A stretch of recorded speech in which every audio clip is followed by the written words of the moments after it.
Hello and welcome दोस्तों, कैसे हैं आप सभी का स्वागत है आपके अपने परिवार में। दोस्तों स्वस्थ होंगे, मस्त होंगे। आज क्लास 10th का जो एनसीईआरटी का अध्याय यानी चैप्टर सेकंड है, जो अम्ल है, क्षारक एवं लवण, यानी एसिड, बेस एंड सॉल्ट। ठीक है दोस्तों, तो इसमें से भी क्वेश्चन बहुत अधिक पूछे जा रहे हैं, कम से कम 2 से 3 क्वेश्चन इसी चैप्टर से पूछे जा रहे हैं। तो इस चैप्टर को अपन प्रॉपर तरीके से जो एनसीईआरटी में जो दे रखा है, यानी आप अगर इस चैप्टर को प्रॉपर तरीके से पढ़ते हो ना, तो आपका कोई क्वेश्चन इसमें से गलत नहीं होगा। ठीक है दोस्तों, तो देखिए अपन पढ़ते हैं अम्ल, क्षार एवं लवण के बारे में। यहाँ दे रखा है कि दोस्तों, बता रहा गया कि आपने पिछली कक्षाओं में अध्ययन किया होगा कि भोजन खट्टा एवं कड़वा स्वाद भोजन में विद्यमान क्रम से अम्ल एवं क्षारक के कारण होता है। ठीक है दोस्तों, अगर मान लो कोई चीज़ आपको खट्टी लग रही है, या कोई चीज़ कड़वी लग रही है, या कोई उसका स्वाद नमकीन नहीं आ रहा है, तो ये सारा मैटर जो करता है वो अम्ल क्षार के कारण ही होता है। यदि आपके परिवार में कोई सदस्य अत्यधिक भोजन करने के कारण अम्लता से पीड़ित है, तो उसका उपचार कैसे सुझाएंगे। जैसे मान लो किसी को एसिडिटी हो गई, मान लो गलती से है, तो उसको आप नींबू पानी पिलाओगे, उसको सिरका पिलाओगे या बेकिंग सोडा पिलाओगे। बेकिंग सोडे का जो विलयन होता है वो। उपचार बताते समय गुणधर्म का ध्यान रखेंगे। आप जानते हैं कि अम्ल एवं क्षारक एक दूसरे के प्रभाव को समाप्त करते हैं। जैसे मान लो आपके अगर क्षार ज़्यादा हो गया तो आप अम्ल का इस्तेमाल करोगे, और अम्ल ज़्यादा हो गया तो आप क्षार का इस्तेमाल करोगे, क्योंकि ये आपस में एक दूसरे का जो प्रभाव है वो कम करते हैं। ठीक है, याद कीजिए कि कैसे हम बिना स्वाद चखे ही खट्टे एवं कड़वे पदार्थ की जांच करते हैं। आप जानते हैं कि अम्लों का स्वाद खट्टा होता है तथा नीले पत्र को लाल कर देते हैं। दोस्तों ये लाइन बहुत ही इंपॉर्टेंट है जो अपन रेड कलर से, कि अम्लों का स्वाद खट्टा होता है, यह नीले लिटमस पत्र को लाल कर देते हैं। इसी चीज का क्वेश्चन बन जाता है दोस्तों कि अम्ल का स्वाद कैसा होता है, अम्ल कौन से लिटमस पत्र को लाल कर देते हैं, या किस चीज को किस में बदलते हैं। तो यह नीला, नीला ऐसे याद रखो कि नीले को क्या कर देते हैं, लाल कर देते हैं। ठीक है, जब क्षारकों का स्वाद जबकि क्षारकों का स्वाद कड़वा होता है एवं यह लाल लिटमस पत्र को नीला कर देता है। ठीक है, क्षारकों का क्या सिस्टम है दोस्तों, कि ये लाल लिटमस पत्र को क्या कर देगा, नीला कर देता है एवं प्रकृति सूचक होता है। इसी प्रकार हल्दी भी एक ऐसा ही सूचक है। क्या आपने कभी ध्यान दिया कि श्वेत कपड़े पर लगने पर सब्जी के दाग पर जब क्षारीय प्रकृति वाला साबुन रगड़ते हैं तो उस धब्बे का रंग भूरा लाल हो जाता है। दोस्तों आपने कभी भी देखा होगा कि जब आप व्हाइट कलर की शर्ट पहनते हो और उसके ऊपर एक बूंद भी तेल की गिर जाती है, या आप सब्जी खाते टाइम पे उस पर गिर जाती है, तो जब आप उसको साबुन से धोते हो, तो यानी साबुन क्या है, एक क्षार है जो उसके संपर्क में आते ही उस धब्बे का जो रंग है वो भूरा लाल कर देता है। लेकिन कपड़े को अत्यधिक जल से धोने के पश्चात फिर से पीले रंग का हो जाता है। अम्ल एवं क्षार की जांच के लिए आप संश्लेषित सूचक मेथिल, ऑरेंज एवं फेनेप्थलीन का भी उपयोग कर सकते हैं। दोस्तों आपसे सीधा क्वेश्चन पूछ लिया जाएगा कि आप अम्ल एवं क्षारक की जांच करने के लिए किस चीज़ का उपयोग कर सकते हैं।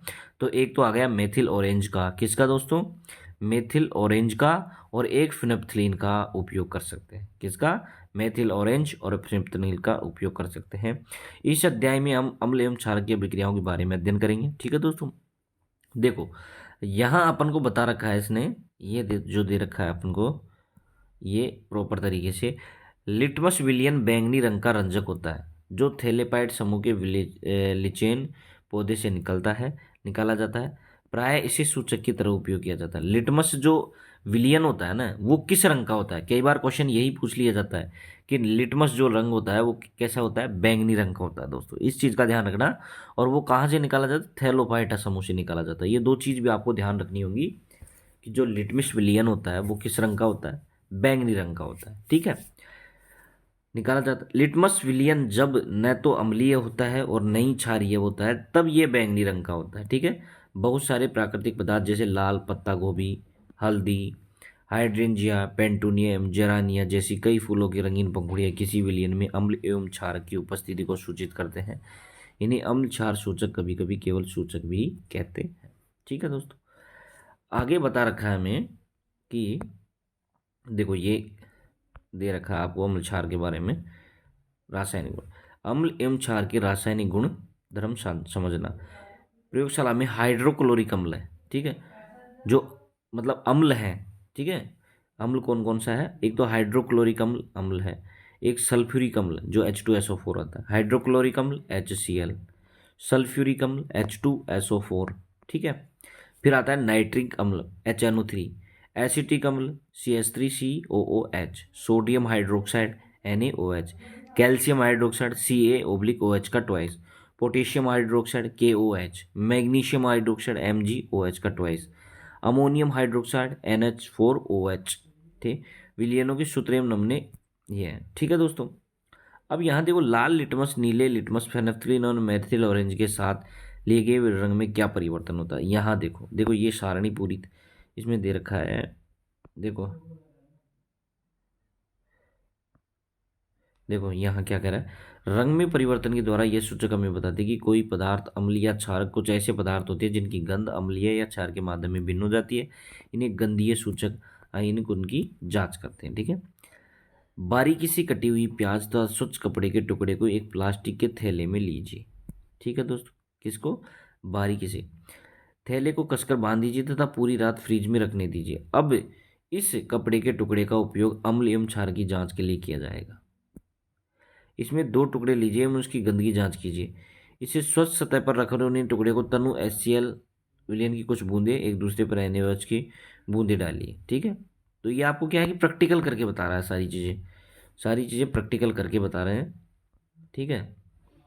फिर यहाँ देखो इसने क्या बताया, अपने थोड़ा तनु वेनिला एवं लौंग का तेल लीजिए तथा इनकी गंधों की जांच कीजिए एवं प्रखर तनु HCl, दूसरी तनु HCl के विलयन लीजिए, दोनों तनु वेनिला में कुछ बूंदे डालकर हिलाइए तथा गंध की पुनः जांच कीजिए।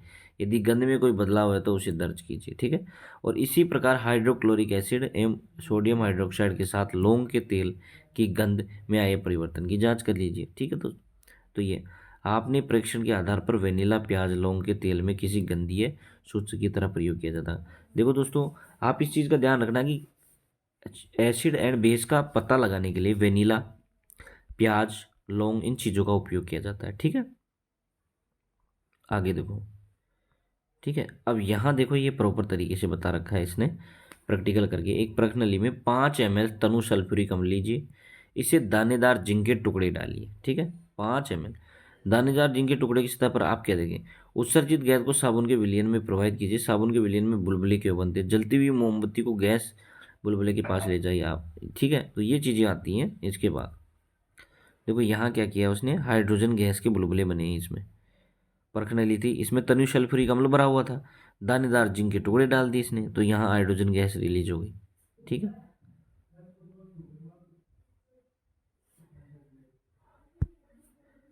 उसके बाद देखो क्या हुआ, देखो ये यहाँ पे देखो ये दे दी ना रिएक्शन, देखो यहाँ देखो, अभिक्रिया में धातु अम्लों से हाइड्रोजन परमाणुओं का हाइड्रोजन गैस के रूप में विस्थापित करती है, में यौगिक बनता है जिसे लवण कहते हैं। अम्ल के साथ धातु की अभिक्रिया को इस प्रकार देखो, अम्ल के साथ अगर किसी धातु की अभिक्रिया करवाओगे तो लवण और हाइड्रोजन गैस बनेगी। इस चीज़ का ध्यान रखना दोस्तों कि अम्ल के साथ में, एसिड के साथ में अगर किसी मेटल की रिएक्शन करवाते हो तो सॉल्ट प्लस हाइड्रोजन गैस बनेगी। ये जो इक्वेशन है आपके लिए बहुत ही इंपॉर्टेंट है, ये इक्वेशन, ठीक है दोस्तों। ये जो इक्वेशन दे रखी है, अम्ल, धातु, लवण प्लस हाइड्रोजन गैस, यानी अम्ल के साथ में किसी धातु की अभिक्रिया करवाने से लवण प्लस हाइड्रोजन गैस निकलती है, ठीक है। ये हो गया। इसके बाद देखो परखनली टुकड़े सोडियम हाइड्रोक्साइड का घोल मिलाकर उसे गर्म कीजिए, ठीक है। उसने क्या किया कि सोडियम हाइड्रोक्साइड का घोल मिलाकर उसे गर्म कर दिए। फिर देखो इसमें क्या हुआ कि जो अभिक्रिया अपन ने करी थी, देखो सोडियम हाइड्रोक्साइड हो गया, इसकी जिंक के साथ अब अपन ने अभिक्रिया कराई तो जिंक, सोडियम जिंकेट बन गया और हाइड्रोजन गैस निकलती, क्योंकि ये क्या था एक, और ये मेटल, ठीक है। तो ये बन गया, यानी यदि हाइड्रोजन बता कि तो ऐसी अभिक्रियाएं सभी धातुओं के साथ संबंध नहीं है। अब देखो यहाँ देखो, देखो यहाँ देखो, धातु कार्बोनेट तथा धातु हाइड्रोजन कार्बोनेट अम्ल के साथ कैसे अभिक्रिया करेंगे, ये चीज़ें आपको दिखा रखी है। देखो यहाँ देखो सारी चीज़ें, ये देखो देखो ये यहाँ से ले लिया इन्होंने क्या किया, देखो पहले इस क्रियाकलाप को तरीके से पढ़ो। परखनली ए में लगभग 0.5 ग्राम सोडियम कार्बोनेट Na2CO3 लीजिए, बी में 0.5 सोडियम हाइड्रोजन कार्बोनेट लीजिए, यानी ये ले लिया, ठीक है। दोनों परखनलियाँ 2 ml तनु HCl मिलाई, क्या परीक्षण किया, ये देखो गैस को चूने के पानी यानी कैल्शियम हाइड्रोक्साइड का विलयन से प्रभावित कीजिए, अपने निरीक्षण की प्रक्रिया। अब देखो यहाँ देखो परखनली एक में क्या होता है, सोडियम कार्बोनेट का लिया और हाइड्रोक्लोरिक अम्ल के साथ इसकी अभिक्रिया कराई, तो क्या बना 2NaCl + H2 + carbon dioxide. परखनली B में Na2HCO3 लिया, हाइड्रोक्लोरिक एसिड लिया, NaCl H2 और कार्बन डाइऑक्साइड बनी, ठीक है। तो ये अभिक्रिया देख लो यहाँ पे, ठीक है, ये हुआ। अब इसके बाद देखो, इसके बाद क्या बता रखा है, ये देखो उत्पादित कार्बन डाइऑक्साइड गैस को चूने के पानी में प्रवाहित करने पर जो calcium hydroxide plus carbon dioxide, तो कैल्शियम कार्बोनेट बन गया और जल बन गया, यानी ये चूने का पानी था और श्वेत अवक्षेप बनाता है, जैसे अपन दीवारों पे पुट्टी करते हैं, मतलब जो करते हैं, कैल्शियम कार्बोनेट प्लस हाइड्रोजन मतलब जल और कार्बन डाइऑक्साइड, तो ये जल में विलयशील हो गया, कैल्शियम हाइड्रोजन कार्बोनेट, ठीक। चूना पत्थर, खड़िया एवं संगमरमर कैल्शियम कार्बोनेट के विविध रूप हैं। सभी धातु कार्बोनेट में हाइड्रोजन कार्बोनेट अम्ल के साथ अभिक्रिया करके संगत लवण कार्बन डाइऑक्साइड एवं जल बनाते हैं। सभी धातु कार्बोनेट क्या करते हैं, सभी धातु कार्बोनेट होते हैं ना, जो हाइड्रोजन कार्बोनेट अम्ल के साथ, जब सभी धातु कार्बोनेट एवं हाइड्रोजन कार्बोनेट अम्ल के साथ अभिक्रिया करके संगत लवण एवं कार्बन डाइऑक्साइड एवं जल बनाते हैं। इस अभिक्रिया को किस प्रकार से व्यक्त करते हैं, जैसे धातु कार्बोनेट और धातु हाइड्रोजन कार्बोनेट प्लस अम्ल, तो लवण प्लस कार्बन डाइऑक्साइड प्लस जल, ठीक है, ये हो गया। इसके बाद देखो यहाँ देखो अम्ल एवं क्षारक परस्पर कैसे अभिक्रिया करते हैं, ये यहाँ दिखा रखा है। फिनोप्थिलीन का रंग क्यों बदल जाता है, NaOH की कुछ बूंदें मिलाइए, तो ये देखो यहाँ पे, ये आपको यहाँ पे पूरा बता रखा है कि NaOH सोडियम हाइड्रोक्साइड की हाइड्रोक्लोरिक एसिड से तो NaCl प्लस जल बनेगा, यानी ये क्या है, उदासीनीकरण अभिक्रिया है ये। उपरोक्त क्रियाकलाप प्रेक्षण की अम्ल द्वारा क्षारक का प्रेक्षित प्रभाव तथा क्षारक द्वारा अम्ल का प्रभाव समाप्त हो जाता है। अभिक्रिया को इस प्रकार लिख सकते हैं, NaOH + HCl NaCl + H2। अम्ल एवं क्षारक की अभिक्रिया परिणाम स्वरूप लवण एवं जल प्राप्त होते हैं, इसे उदासीनीकरण अभिक्रिया कहते हैं। अम्ल और क्षार की अभिक्रिया अगर अपन करवाएंगे, देखो हाइड्रोक्लोरिक एसिड क्या था, एक अम्ल था, NaOH क्या था, एक क्षार था। अगर इन दोनों की अभिक्रिया करवाते हैं तो क्या बोलता है, लवण और जल प्राप्त होता है, उदासीनीकरण अभिक्रिया कहते हैं। सामान्यतः उदासीनीकरण अभिक्रिया को इस प्रकार लिख सकते हैं, क्षार प्लस अम्ल टेंस टू लवण प्लस जल बन गया। अम्लों के साथ धात्विक ऑक्साइडों की अभिक्रिया क्या कहलाती है, देखो यहाँ देखो बीकर में कॉपर ऑक्साइड की मात्रा लीजिए, हिलते हुए धीरे धीरे हाइड्रोक्लोरिक अम्ल मिलाइए, विलयन के रंग पर ध्यान दीजिए, ठीक है, ये हो गया। इसके बाद देखो फिर ये क्या बता रखा है, इसने बताया है, देखो ये आप देखेंगे कि विलयन का रंग नीला हरित हो जाएगा एवं कॉपर ऑक्साइड घुल जाता है।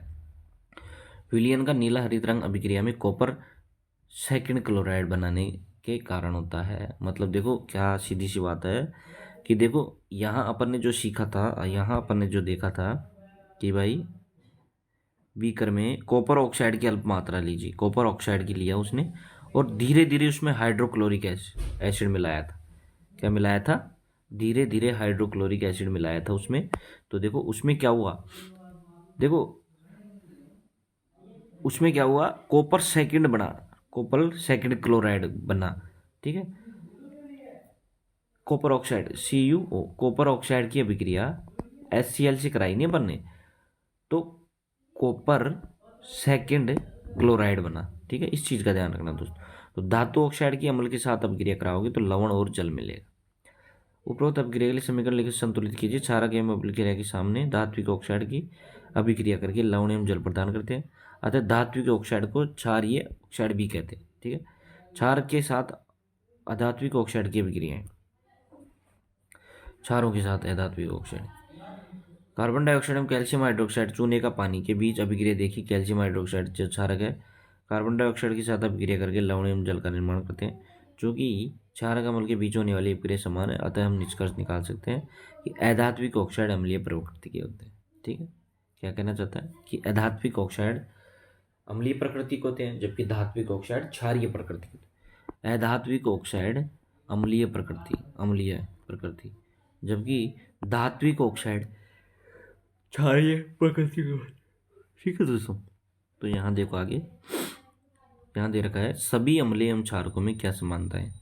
देखा कि अम्ल हाइड्रोजन गैस उत्पन्न, देखो धातु के साथ अभिक्रिया करने पर हाइड्रोजन गैस उत्पन्न, इससे पता चलता है कि सभी अम्लों में हाइड्रोजन होता है। आइए क्रियाकलाप के बारे में, जैसे ग्लूकोज हो गया, एल्कोहल हो गया, हाइड्रोक्लोरिक अम्ल हो गया, सल्फ्यूरिक अम्ल हो गया आदि विलयन लीजिए। एक कॉर्क पर 2 कील लगाकर कॉर्क रख दीजिए। ठीक है दोस्तों, ये हो गया। चित्रानुसार 6 किलोवोल्ट की एक बैटरी दोनों टर्मिनलों के साथ एक बल्ब एवं स्विच के माध्यम से जोड़ दिया। अब बीकर में थोड़ा तनु HCl डालकर विद्युत धारा प्रवाहित कीजिए। इस क्रिया को तनु सल्फ्यूरिक अम्ल के साथ दोहराइए। ठीक है, परीक्षण में ग्लूकोज में अल्कोहल के विलयन के साथ अलग अलग दोहराइए। ये हो गया। अम्ल की स्थिति में बल्ब जलने लगा जैसे कि चित्र में दिखाया गया। ठीक है, ये बताया, परंतु आप देखेंगे ग्लूकोज में अल्कोहल का विलयन विद्युत चालन नहीं है करते। बल्ब के जलने से पता चलता है कि इस विलयन में विद्युत का प्रवाह हो रहा है। अम्लीय विलयन में विद्युत धारा का प्रवाह अम्ल में उपस्थित इन्हीं आयनों द्वारा होता है। ठीक है, अब देखो यहाँ क्या दे रखा है, यहाँ दे रखिए अम्लों में H प्लस तथा ऋणायन जैसे HCl, Cl minus, HNO3, NO3, CH3COH, CH3COO, H2SO4 में SO4 का माइनस होते हैं। चूँकि अम्ल की उपस्थिति में H प्लस, इसमें ज्ञात होता है कि अम्ल विलयन में हाइड्रोजन आयन उत्पन्न करता है तथा इसी कारण का गुणधर्म अम्लीय होता है। सोडियम हाइड्रोक्साइड, कैल्शियम हाइड्रोक्साइड आदि जैसे क्षारकों का उपयोग करके इस क्रियाकलाप को दोहराई। इस प्रक्रिया में निष्कर्ष निकाल दें। जलीय विलयन में अम्ल या क्षारक का क्या होता है। देखो यहाँ देखो, जलीय विलयन में अम्ल एवं क्षारक का क्या होगा ये बता रखा है। क्या केवल विलयन में आयन उत्पन्न करते हैं। आइए जांच करते हैं। एक स्वच्छ परख नली में लगभग 1 ग्राम ठोस NaCl लीजिए। ठीक है, परख नली में कुछ मात्रा में सांद्र सल्फ्यूरिक अम्ल डालिए। ठीक है, सांद्र सल्फ्यूरिक अम्ल यानी H2SO4 क्या किया। ठीक है, इस प्रकार उत्सर्जित गैस को सूखे तथा नम गीले लिटमस पत्र के द्वारा जांच की। किसी स्थिति में लिटमस पत्र का रंग परिवर्तित होता है। उपरोक्त के शुष्क गैस हाइड्रोक्लोरिक एसिड और HCl विलयन हो गया। ठीक है, अब इसके बाद देखो यहाँ इसने करवाई रिएक्शन। देखो उपस्थित HCl में हाइड्रोजन आयन उत्पन्न होते हैं। जल की उपस्थिति में हाइड्रोक्लोरिक अणुओं में H प्लस आयन पृथक नहीं हो सकते, यानी hydrochloric HCl plus H2O H3O plus plus Cl minus, ये बन गया। ठीक है दोस्तों, HCl plus H2O H3O plus plus Cl minus. Hydrogen ion स्वतंत्र रूप से नहीं रह सकते, लेकिन ये जल के अणुओं के साथ मिलकर रह सकते हैं। इसलिए हाइड्रोजन आयन को सदिश H प्लस या हाइड्रेनियम यानी H3O प्लस में दर्शाना चाहिए। H plus H2O plus H3O plus. हमने देखा कि अम्ल जल में H3O प्लस अथवा H प्लस आयन प्रदान करता है। आइए देखिए, NaOH जल के साथ अभिक्रिया करा तो Na प्लस OH माइनस दिया। KOH है, जल के साथ अभिक्रिया करा तो K प्लस OH माइनस दिया। MgOH का ट्वाइस है तो Mg प्लस 2OH माइनस हो गया। क्षारक जल में हाइड्रोक्साइड आयन उत्पन्न करते हैं। जल में घुलनशील क्षारक को क्षार कहते हैं।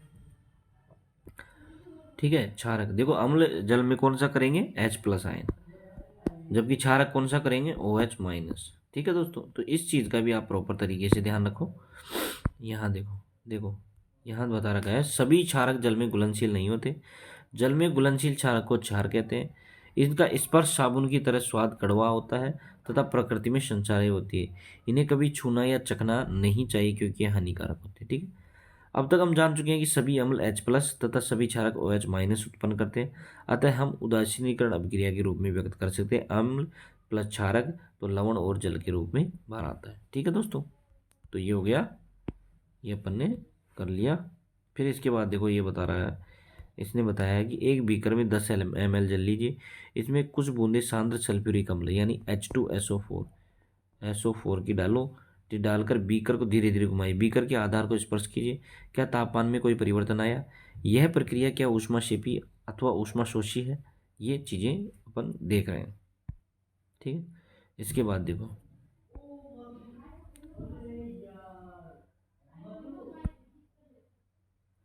इसने देखो क्या, जल में अम्ल या क्षार के घुलने की प्रक्रिया अत्यंत ऊष्माक्षेपी होती है। यानी जल में जब अम्ल या क्षार घुलता है, जल के साथ अम्ल या क्षार की अभिक्रिया कराएंगे तो क्या होगा, ऊष्माक्षेपी होगी। जल में सांद्र नाइट्रिक अम्ल या सल्फ्यूरिक अम्ल को मिलाते समय अत्यंत सावधानी रखनी चाहिए। अम्ल को सदैव धीरे धीरे तथा जल को लगातार हिलाते हुए जल में मिलाना चाहिए। सांद्र अम्ल जल मिलाने पर उत्पन्न हुई ऊष्मा के कारण मिश्र अस्फलित होकर बाहर आ सकता है तथा आप जल सकते हैं। साथ ही अत्यधिक स्थानीय ताप का प्रयोग कर किया जा सकता है। बाद में टूटकर सांद्र सल्फ्यूरिक अम्ल के कैन, डिब्बा या सोडियम हाइड्रोक्साइड की बोतल पर चिन्ह। जल में अम्ल या क्षार मिलाने पर आयन की सांद्रता H3O प्लस OH माइनस में प्रति इकाई आयतन में कमी हो जाती है। मेन बात इसका ध्यान रखना दोस्तों, जल में अम्ल या क्षार मिलाने पर प्रति इकाई आयतन में कमी हो जाती है। किसमें, H3O प्लस या OH माइनस की, H3O प्लस या OH माइनस की प्रति इकाई आयतन में कमी हो जाती है। इस प्रक्रिया को तनुकरण कहते हैं। तनुकरण किसे कहते हैं, कि जल में अम्ल या क्षारक मिलाने पर जो H3O प्लस और OH माइनस की प्रति इकाई आयतन में कमी हो जाती है, इस प्रक्रिया को ही क्या कहते हैं, तनुकरण। एवं अम्ल या क्षार तनुकृत होते हैं।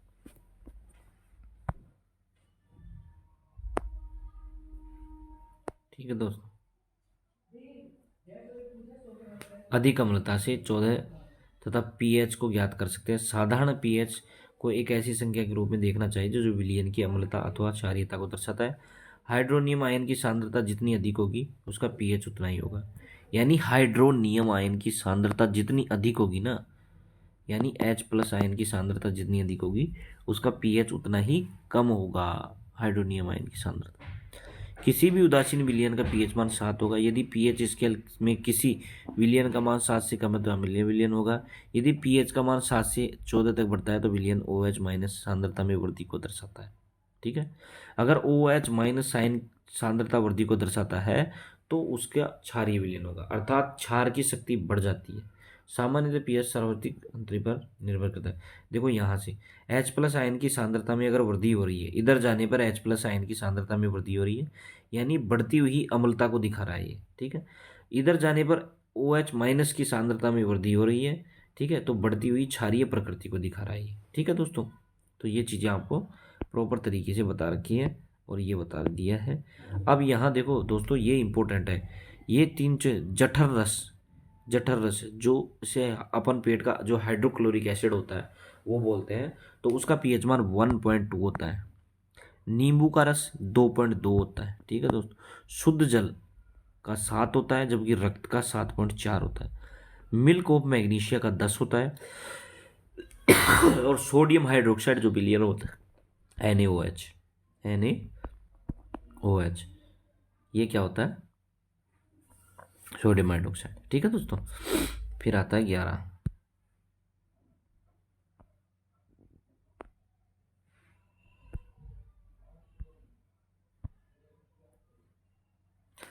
अम्ल तथा क्षार की शक्ति विलयन जल में क्रमशः H plus ion OH minus ion की संख्या पर निर्भर करती है।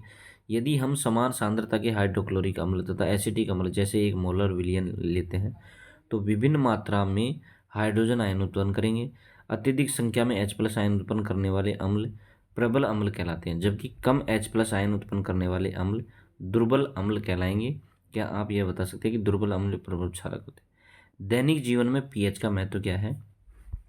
देखो ये बता रखा है, क्या पौधे एवं पशु पीएच के प्रति संवेदनशील होते हैं? हमारे शरीर 7 से 7.8 पीएच परास के बीच कार्य करता है। जीवित प्रणाली केवल संकीर्ण पीएच परास में ही जीवित रह सकते हैं। वर्षा के जल में पीएच का मान जब 5.6 से कम हो जाता है तो अम्लीय वर्षा कहलाती है। अम्लीय वर्षा का जल जब नदी में प्रवाहित होता है, नदी में जल का पीएच मान कम हो जाता है, ऐसे नदी में जलीय जीवधारियों की उतरती कठिन हो जाती है। ठीक है, दूसरे ग्रहों में अम्ल पदार्थ। शुक्र वायुमंडल में सल्फ्यूरिक अम्ल के मोटे श्वेत एवं पीले बादलों से बना है क्या। ठीक है दोस्तों, अब यहाँ देखो, ये बता रहा आपके बगीचे में मिट्टी का पीएच क्या है। अच्छी उपज के लिए पौधों में पीएच की परास आवश्यक है। किसी पौधे की स्वास्थ्य विकास के लिए आवश्यक पीएच को ज्ञात करने के लिए विभिन्न स्थानों में मिट्टी एकत्रित करिए और ये पीएच की जांच करिए। ठीक है दोस्तों, तो यहाँ देखो पीएच की जांच करने के लिए ये चीज़ें दे रखी हैं। ठीक है, देखो अब यहाँ आता है दोस्तों पीएच किस किस की कैसे कैसे कैसे होती है, ये सारी चीज़ें आपको बता रखी है। ठीक है,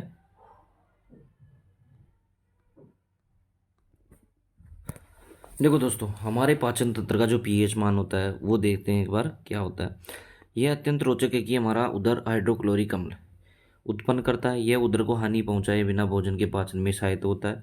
अपच की स्थिति में उदर अत्यधिक मात्रा में अम्ल उत्पन्न करता है, जिसके कारण उदर दर्द एवं जलन का अनुभव होता है। इस दर्द मुक्त होने के लिए एंटासिड जैसे क्षारकों का उपयोग किया जाता है। इस अध्याय में आरंभ में ऐसा ही एक उपचार आपने सुझाया था। देखो एंटासिड अम्ल की अत्यधिक मात्रा को उदासीन करता है, इसलिए इसे मैग्नीशियम हाइड्रोक्साइड यानी मिल्क ऑफ मैग्नीशियम जैसे दुर्बल क्षारक का उपयोग किया जाता है। ठीक है दोस्तों, तो इस चीज़ का आपको ध्यान रखना है कि जब भी हमारे अपच की स्थिति होती है तो हम किस चीज़ का यूज करते हैं, मिल्क ऑफ। अब देखो दोस्तों, पीएच परिवर्तन के कारण जो दंत क्षय होता है वो क्या, पीएच परिवर्तन के कारण दंत क्षय। मुंह के पीएच का मान 5.5 से कम होने पर दांतों का क्षय प्रारंभ हो जाता है। दांतों का इनेमल दंतवल कैल्शियम हाइड्रोक्लोसीपेट कैल्शियम या फास्फेट या क्रिस्टलीय रूप से बना होता है, जो शरीर का सबसे कठोर पदार्थ है। ये जल में नहीं घुलता, लेकिन मुंह के पीएच का मान 5.5 से कम होने पर संचारित हो जाता है। इस चीज़ का ध्यान रखना दोस्तों कि हमारे जो दांतों का पीएच 5.5 रहता है, अगर इससे कम होगा तो आपके दांत गलने लग जाएंगे। ठीक है, तो यहाँ देखो मुंह में उपस्थित बैक्टीरिया भोजन के पश्चात मुंह में अवशिष्ट शर्करा एवं खाद्य पदार्थ का निम्नीकरण करके अम्ल उत्पन्न करते हैं। भोजन के बाद मुंह साफ करने से इसमें बचाव किया जा सकता है। मुंह की सफाई के लिए क्षारीय दंत मंजन का उपयोग करके से अम्ल की अधिक मात्रा को उदासीन किया जाता है, जिससे परिणाम स्वरूप दंत क्षय को रोका जा सकता है। ठीक है दोस्तों, इसी स्लाइड में से दोस्तों आपके कम से कम 3 या 4 क्वेश्चन बन गए। पशु एवं पौधों द्वारा उत्पन्न रसायनों का, क्या आपने कभी मधुमक्खी के डंक मारा। मधुमक्खी का एक डंक अम्ल छोड़ता है, जिसके कारण दर्द एवं जलन का अनुभव होता है। डंक मारे गए अंग में बेकिंग सोडा जैसे दुर्बल क्षारक के उपयोग से आराम मिलता है। मतलब मेन बात क्या कहता है कि डंक मारता है ना तो वो एक अम्ल छोड़ता है, और उस अम्ल वो अम्ल छोड़ता है तो हमारे जलन महसूस होती है, और जलन महसूस होती है तो हम वहाँ बेकिंग सोडा यानी खाने का सोडा उपयोग करते हैं। यानी नेटल के डंक वाले बाल मेथेनोइक अम्ल छोड़ते हैं। मतलब मेन बात क्या है कि वो अम्ल कौन सा छोड़ते हैं, मेथेनोइक अम्ल। ठीक है, जिसके कारण जलन एवं दर्द का अनुभव होता है। ठीक है दोस्तों, प्रकृति उदासीनीकरण के विकल्प देती। नेटल एक शाकीय पादप है जो जंगलों में उपजता है। इसमें से पत्तों के डंक नुमा बाल होते हैं, जो अगर गलती से छू जाए तो डंक जैसा दर्द होता है। इन बालों में मेथेनोइक अम्ल का स्राव होने के कारण दर्द होता है। पारंपरिक तौर पर इसका इलाज डंक वाले स्थान पर डॉग पौधे की पत्ती रगड़कर किया जाता है। ये पौधा अधिकतर नेटल के पास पैदा होता है। क्या आप डाक पौधे की प्रकृति का अनुमान लगा सकते हैं। आप अपने जान गए होंगे असली बार पहाड़ों में चढ़ते हुए गलती से नेटल के पौधे को छू जाने पर आपको क्या करना होगा। ठीक है दोस्तों, तो ये चीज़ें अपन को प्रॉपर तरीके से बता रखी है। इसके बाद देखो, इसके बाद क्या दे रखा है, यहाँ दे रखा है कि किस अम्ल में कौन सा प्राकृतिक स्रोत क्या है, अम्ल कौन सा पाया जाता है उसमें, ये सारी चीज़ें दे रखी है। देखिए दोस्तों, साधारण नमक रसायनों का कच्चा पदार्थ होता है। ठीक है, यहाँ देखो अपन ने जो ये एक कर रखा है सोडियम हाइड्रोक्साइड की क्रिया। सोडियम क्लोराइड के जलीय विलयन, जो सोडियम क्लोराइड का जलीय विलयन होता है, जलीय विलयन से विद्युत प्रवाहित करने पर वियोजित होकर सोडियम हाइड्रोक्साइड उत्पन्न करता है। इस प्रक्रिया को क्लोर क्षार प्रक्रिया कहते हैं, क्योंकि निर्मित उत्पाद क्लोरीन एवं सोडियम हाइड्रोक्साइड के क्षार होते हैं। 2NaCl प्लस 2H2, तो 2NaOH plus Cl2 plus H2। ठीक है, क्लोरीन गैस एनोड पर मुक्त होती है और हाइड्रोजन गैस कैथोड पर मुक्त होती है। ठीक है, सोडियम हाइड्रोक्साइड का विलयन निर्माण होता है। इस विलयन प्रक्रिया में उत्पन्न हुए 3 उत्पाद होते हैं। ठीक है, तो यह आपको प्रॉपर तरीके से जो डायग्राम में दिखा रखा है, जो एनोड है वो क्लोरीन गैस हो रही है, जो कैथोड है उस पर हाइड्रोजन गैस हो रही है। ठीक है, ये क्लोर क्षार प्रक्रिया है। ठीक है दोस्तों, आगे देखते हैं अपन। देखो यहाँ विरंजक चूर्ण का निर्माण बताया गया है। विरंजक चूर्ण का निर्माण कैसे होता है ये देखो। आप जानते हैं कि जलीय सोडियम क्लोराइड यानी कि विद्युत अपघटन से क्लोरीन गैस का निर्माण होता है। इस क्लोरीन गैस का उपयोग विरंजक चूर्ण के लिए किया जाता है। शुष्क बुझा हुआ चीना यानी कैल्शियम हाइड्रोक्साइड पर क्लोरीन की क्रिया से विरंजक चूर्ण का निर्माण। विरंजक चूर्ण को कैल्शियम CaOCl2 से दर्शाया जाता है। यद्यपि वास्तविक संगठन काफी जटिल है। Ca/OH का ट्वाइस प्लस Cl2 तो CaOCl2H2 यानी कैल्शियम हाइड्रोक्साइड से इसका निर्माण होता है। विरंजक चूर्ण का उपयोग कहाँ? वस्त्र उद्योग में, सूती एवं विलन में, विरंजक के कागज की फैक्ट्री में, लकड़ी के मज्जे एवं लाउंड्री के साफ कपड़ों के विरंजक के लिए, कई रासायनिक उद्योगों में एक उपचाय के रूप में एवं पीने वाले जल को जीवाणुओं से मुक्त करने के लिए। ठीक है दोस्तों। फिर बात आती है बेकिंग सोडा। बेकिंग सोडे का निर्माण क्या था? बेकिंग सोडे का उपयोग आमतौर पर रसोई घर में स्वादिष्ट खस्त पकौड़ा आदि बनाने के लिए किया जाता है। कभी कभी इसका उपयोग खाने को शीघ्रता पकाने के लिए भी किया जाता है। इसका यौगिक रासायनिक नाम सोडियम हाइड्रोजन बेन कार्बोनेट होता है। इसको बनाने में सोडियम क्लोराइड का उपयोग मूल पदार्थ किया जाता है। जैसे NaCl की जल के साथ अभिक्रिया करके कार्बन डाइऑक्साइड और NH3 तो NH4Cl और प्लस NaHCO3 अमोनियम क्लोराइड और सोडियम हाइड्रोजन कार्बोनेट बनता है। ठीक है। सोडियम हाइड्रोजन कार्बोनेट pH मान की जांच की जाती है कि आप समझने में स्थापित कर सकते हैं। ठीक है। तो यहाँ देखो 2NaOH CO3 2NaHCO3 और Na2CO3 जल और carbon dioxide, sodium hydrogen carbonate और sodium carbonate. Sodium hydrogen carbonate का उपयोग हमारे घरों में अनेक प्रकार से किया जाता है। बेकिंग सोडे का उपयोग बेकिंग पाउडर बनाने में जो बेकिंग सोडा एवं टार्ट्रिक अम्ल जैसा एक मंद खाद्य पदार्थ अम्ल मिश्रण होता है, जबकि बेकिंग पाउडर को गर्म किया जाता है या जल में मिलाया जाता है, क्रिया होती है। देखो बेकिंग पाउडर बनाने में बेकिंग सोडा एवं टार्ट्रिक अम्ल का, अगर बेकिंग पाउडर बनाओगे तो बेकिंग सोडे का प्लस टार्ट्रिक अम्ल का उपयोग किया जाता है। ठीक है। जब बेकिंग पाउडर को गर्म किया जाता है तो ये क्रिया होती है NaHCO3 CO2। ठीक है दोस्तों। यहाँ गए। इसके बाद यहाँ देखो धोने का सोडा वगैरह सारी चीज़ें, इस सब क्रिया में उत्पन्न कार्बन डाइऑक्साइड के द्वारा पाव, रोटी या केक खमीर उठाया जाता है या फुला जाता है। इसमें मुलायम स्पंजी हो जाता है। सोडियम हाइड्रोजन कार्बोनेट में एंटासिड का एक संगठन एवं क्षारीय होने के कारण यह पेट में अम्लता को अधिक उदासीन करके राहत पहुंचाता है। इसका उपयोग सोडा अम्ल अनिशागन में किया जाता है। धोने का Na2CO3.10H2O धोने का सोडा एक रासायनिक सोडा क्लोराइड से प्राप्त किया जाता है। तो आप कि बेकिंग सोडे को गर्म कर सोडियम कार्बोनेट प्राप्त किया जाता है। सोडियम कार्बोनेट को पुनः क्रिस्टलीकरण से धोने का सोडा प्राप्त होती है। ये भी एक क्षारीय लवण है। ठीक है। जो Na2CO3 प्लस 10H2O तो Na2CO3.10H2O यानी इसमें जो जल के क्रिस्टल कितने होते हैं? 10। कभी भी पूछ सकता है दोस्तों। ठीक है। तो यहाँ देखो, अब यहाँ देखो 10H2O को क्या दर्शाता है? Na2CO3 को आर्द्र बनाता है। इसका जवाब आगे। सोडियम कार्बोनेट एवं सोडियम हाइड्रोजन कार्बोनेट कई औद्योगिक प्रक्रियाओं के लिए उपयोगी रसायन है। धोने के सोडे के उपयोग, सोडियम कार्बोनेट का उपयोग कांच, साबुन एवं कागज उद्योगों में किया। इसका उपयोग बोरेक्स जैसे सोडियम यौगिक उत्पादन में होता है। सोडियम कार्बोनेट का उपयोग अपने घरों की सफाई के लिए होता है। जल की कठोरता को हटाने के लिए इसी का उपयोग किया जाता है। ठीक है।